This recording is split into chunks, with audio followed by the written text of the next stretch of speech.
Agora a gente vem para o momento da palavra.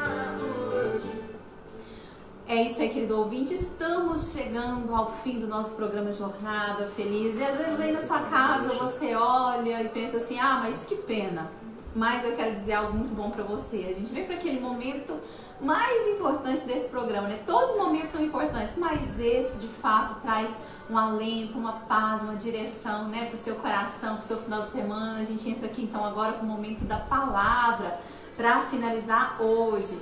Bom, gente, eu quero deixar para a meditação de vocês uma palavra que está lá no livro de João, no capítulo de número 11, verso 39 e 40, que diz assim, João, capítulo 11, verso 39 ao 40, e ordenou: tirem a pedra. Marta, a irmã do morto, disse: Senhor, ele está cheirando mal, pois já faz 4 dias que ele foi sepultado. E Jesus respondeu: eu não lhe disse que se você crer, você verá a revelação do poder glorioso de Deus? Bom, pessoal, hoje nós queremos trazer para a meditação de vocês uma reflexão sobre a história de Lázaro, né? Nós sabemos que Lázaro, a Bíblia relata que ele era, na verdade, um amigo íntimo do Senhor Jesus, né? E o texto nos conta, nesse episódio aí que foi vivido por Jesus, né, que Lázaro, ele havia falecido, ou seja, ele havia morrido, e ele já estava no túmulo há ali cerca de 4 dias, né? Os túmulos naquela época, eles eram cavernas feitas em rocha, fechadas por uma pedra. Então as pessoas não tinham costume, como hoje em dia, de enterrar a pessoa embaixo da terra. Não, abria-se uma sepultura ali no meio da rocha. Então muitas pessoas, né, nessa história de Lázaro a gente pode refletir que muitas pessoas que às vezes são seguidores de Cristo, assim como aquela pedra, ela estava ali impedindo Jesus de fazer o milagre, que era a pedra do túmulo, muitas pessoas não receberam ainda o milagre de Deus porque carregam pedras nas suas vidas, né, no seu coração. Tem algo ali bloqueando a sua visão. E o que eu quero dizer para você nessa tarde de hoje é que se você quiser testemunhar o milagre, o poder de Deus sobre a sua vida, você precisa tirar a pedra, para que não haja empecilhos no poder de Deus na sua vida. Será como pedras no nosso caminho, né, que impedem o poder, a manifestação de Deus na nossa vida. A gente pode considerar, uma delas seria a falta de fé, a incredulidade, a falta de confiança em Deus, né, porque isso faz com que o milagre não venha. E Jesus, a Bíblia nos fala nessa palavra, depois se você for ler todo o capítulo 11 aí de João, que Jesus não foi lá e retirou a pedra, não. Pelo contrário, ele ordenou e falou para Marta e para Maria: olha, retirem a pedra, né? Então, nós verificamos aí, queridos, que Jesus, ele deixou essa responsabilidade para nós, essa responsabilidade para você. Ele te chama hoje, nessa tarde, a participar do milagre, da obra que ele tem a fazer na sua vida, na sua casa, no nosso país, na nossa nação, na nossa cidade. Tirar a pedra é função nossa. Então, assim, quando a gente fala de pedra, né, e a gente vê que Jesus, ele ressuscitou Lázaro, o milagre fluiu quando tiraram a pedra. Eu sempre costumo dizer o seguinte: Deus, ele age, ele transforma, ele opera com o impossível, aquilo que não está às nossas mãos de fazer. Mas essa parte nós temos que realizar. Por exemplo, né, esses dias nós estamos vivendo dias em que o assunto na mídia, o assunto nas casas é o coronavírus, porque é uma ameaça real, de fato, que está ameaçando a nossa vida. Mas, pensando por um lado, foi pedido pelas autoridades que nós venhamos fazer a nossa parte, né? Então muitas pessoas oram: eu quero a proteção de Deus para minha casa, eu quero a proteção de Deus para minha família, que Deus venha proteger desse mal, mas você tem que fazer a sua parte também, né? Lavar suas mãos com água, com sabão, usar álcool gel, ser mais higiênico, e Deus vai lançar a proteção, mas a gente tem que ter também uma fé inteligente. E a fé inteligente nos leva a crer que aquilo que está ao nosso alcance, nós fazemos. Aquilo que nós não podemos fazer, aí nós contamos com o milagre de Deus. E nessa palavra nós vemos que aquilo que estava ao alcance deles fazerem para ver o operar de Deus naquele momento era retirarem a pedra. Então, hoje eu convido você, nessa tarde, a remover a pedra do seu coração. Né? A gente quer ali uma tarefa que os homens poderiam fazer e Jesus deixou esse trabalho ali à disposição deles naquele momento. Um milagre, eu quero dizer para você, ele tem que ter um comum acordo. O milagre, para acontecer, tem que existir uma ligação entre Deus e o homem. O homem entra com a fé e com a confiança. Você confia em Deus, você tem fé, sem nenhuma sombra de dúvida no seu coração, e Deus, ele entra com o sobrenatural. Uma outra lição que eu quero deixar para você nessa tarde, que Lázaro, ele era amigo de Jesus. Ele era amigo íntimo. Marta, Maria, Lázaro, eles estavam acostumados a receber Jesus por muitas vezes nas suas casas. E às vezes tem pessoas que pensam assim, mas porque eu sirvo a Deus, a crise não vai vir na minha casa, o problema não vai vir, a dificuldade, eu não aceito essa dificuldade na minha vida. E o que eu quero dizer para você, querido, é que na vida as crises são inevitáveis. As lutas são inevitáveis, os problemas são inevitáveis. E assim como a doença, ela veio naquele momento para Lázaro, que é íntimo de Jesus, isso pode acontecer também. Serve a Deus, né? Ele ficou doente naquele momento. As crises, elas podem também aumentar. A palavra de Deus nos fala que Lázaro, ele procurou todos os recursos naquela época, inclusive Jesus, né? Mas ele chegou a morrer. E Marta e Maria, elas mandaram um recado para Jesus, porque Jesus estava numa outra cidade, ele não estava em Betânia, que era o local onde eles residiam. E a palavra de Deus nos fala que Jesus, ele demorou a chegar, né? Cerca de 3 dias ainda, depois que foi anunciado que Lázaro estava doente. E às vezes, você tem vivido momentos assim, que parece que se levantou uma tempestade sobre a sua cabeça. Na verdade, o mundo tem vivido momentos assim, o Brasil, as cidades, os lares.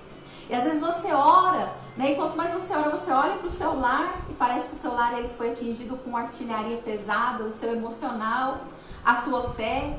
Você começa a pensar nas perdas, você começa a pensar nos prejuízos, acidentes, luto. E aí você começa a orar e pensa, meu Deus, o que será? O que pode acontecer? E aí às vezes você tem aquela impressão que parece que as coisas estão piorando. Mas naquele momento você quer um alívio para a sua dor, né? Você quer subir e não afundar mais. Marta e Maria passaram por essa situação. Porque de repente, de uma hora para outra, seu irmão Lázaro, ele veio morrer de uma doença que elas não esperavam. E a Bíblia nos fala, lá em João, que Marta, ela entrou num estado de angústia profunda com aquela situação. E a fé dela, ela começou a vacilar. Ela começou então a passar por 3 provas. Primeiro, ela sentiu a ausência de Jesus, né? Todos podiam ter faltado naquele momento, menos Jesus. E ela chega a falar lá na palavra, né? Senhor, se estivesses aqui, o meu irmão não teria morrido. Ela sofreu com a demora de Jesus, porque Jesus, ele não teve pressa. Ele, na verdade, adiou a viagem. E ela sofreu também com a morte de Lázaro. Quando Jesus chega, ela fala assim, Senhor, agora não adianta mais, agora já é tarde, né? Não tem mais jeito. Foi isso que ela quis dizer quando ela olha para o Senhor e fala assim, mas se tivesses aqui, meu irmão não teria morrido. Marta, a palavra de Deus nos fala no verso 21, que ela crê que o Senhor Jesus poderia ter sido a solução, o milagre para aquele momento na vida de Lázaro, se ele tivesse chegado a tempo, antes de Lázaro morrer. Então ela cria que Jesus, no passado, ele poderia fazer algo. Mas ela crê que ele seria a solução. Quero chamar a tua atenção. Porque ela fala assim, sim, Senhor, eu sei que no último dia o meu irmão vai ressuscitar. Né? Então ela estava querendo dizer lá no dia, quando o Senhor for ressuscitar o seu povo, eu sei, meu irmão vai ressuscitar. Então ela crê que Jesus a solução para o futuro. Mas ela que Jesus, ele podia agir no momento presente. Então Jesus vira para ela e fala assim, Marta, eu sou a ressurreição e a vida. E eu quero chamar a tua atenção nessa tarde para isso. Será que você não tem andado como Marta? Você crê, você confia naquilo que Deus já fez na sua vida, porque você tem experiências, você tem testemunhos no passado daquilo que Deus já realizou. Você crê que Deus pode fazer no futuro, que Ele tem a vida eterna preparada para você. Você crê na redenção. Mas quando você olha para o momento presente que você está vivendo, que é um momento de crise, de medo, de pânico, de desespero, onde só chegam informações negativas para você sobre o que está se passando no mundo, na sua casa, na sua família, você tem desfalecido. Você tem deixado a sua fé vacilar, porque você não crê que Jesus pode agir agora. E hoje, nessa tarde, eu quero convidar você a tirar essa pedra do seu coração. Tira a pedra da incredulidade. E alimenta a confiança em Deus. Porque a fé, a palavra de Deus nos fala que é a certeza das coisas que não se veem, mas que espera. Não, também não chega atrás da outra. Ele não falha. Ele não é um Deus que ele é pego de surpresa de repente, mas ele conhece o fim e o princípio. É o que a Bíblia diz, o amanhã desde o ontem. Ele enxerga também o futuro desde o passado. Por isso ele demorou mais 2 dias, porque ele sabia aquilo que ele ia fazer.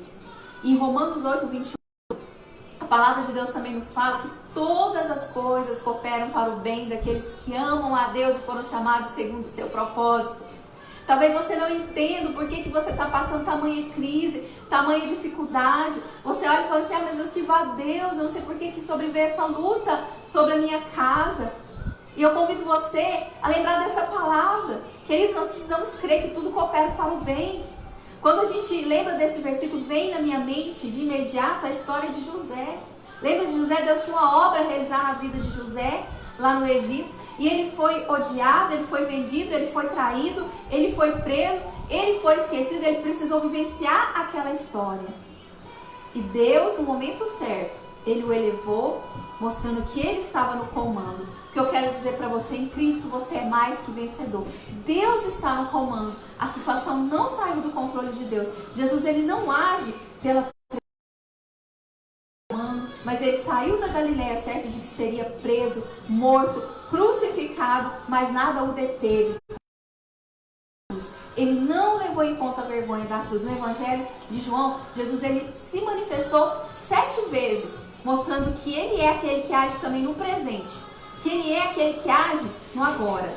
Em João 6, ele fala, eu sou o pão da vida. Em João 10, ele fala, eu sou a porta. Em João 10, ele fala, eu sou um bom pastor que cuida das suas ovelhas. Em João 8, ele fala, eu sou a luz do mundo. Em João 15, ele diz, eu sou a videira. E ainda no livro de João, ele fala, eu sou a ressurreição e a vida. Ele é a ressurreição da sua casa, ele é a restauração da sua vida, ele é aquele que traz vida para você. Por isso você não deve temer nenhum mal. Sabe o que eu quero dizer, queridos? Às vezes você fica aí sofrendo e Deus, ele é aquele que sofre com você. Ele é aquele que chora pela sua dor. Ele é o Deus que vê, que ouve, que sente, que intervém. Ele é Deus de perto e não de longe. Jesus sabe o que é a dor de um sem-teto. A preocupação das pessoas, né, com a economia nos dias que nós estamos vivendo, não sabe nem o que vai ter para pagar as suas contas, não sabe o que vai ter na sua mesa. Jesus, ele sabe que é a dor do sem-teto, porque ele não tinha onde reclinar a cabeça. Jesus, ele sabe a pobreza, porque ele conheceu a linguagem dolorida do salário mínimo. Né? Jesus veio ao mundo numa época em que Israel passava por muitas dificuldades financeiras.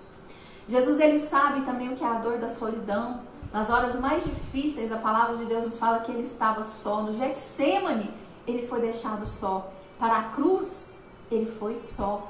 E todos o deixaram. Jesus sabe que é a dor da humilhação. A Bíblia nos fala que ele foi preso, ele foi espancado, ele foi cuspido, ele foi rasgado, pregado na cruz debaixo de zombaria. E Jesus, ele sabe também que é a dor da enfermidade. Porque lá no livro de Isaías, a palavra de Deus nos fala que ele tomou sobre si todas as nossas dores e enfermidades. E pelas suas pisaduras nós fomos sarados.